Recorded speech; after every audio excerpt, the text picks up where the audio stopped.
Waters from Springs to Swanee River, Florida, out 20 nautical miles.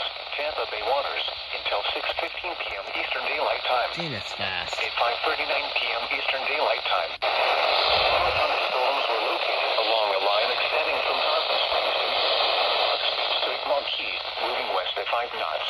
Hazard, wind gusts 34 knots or greater. Source, radar. Impact, expect wind gusts in excess of 34 knots. Suddenly high waves, frequent lightning, and heavy downpours. Make sure all on board are wearing life jackets.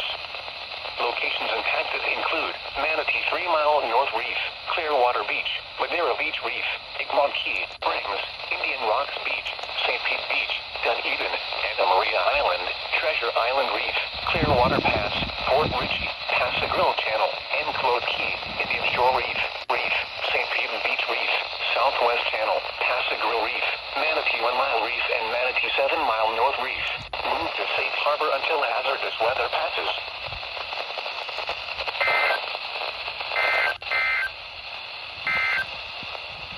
Now for the official National Weather Service forecast. UF38NK, WN38 Libby. Swanee River out 20 nautical miles. Dang, this one was on both KHB32 and WWF38 because it included Swanee River.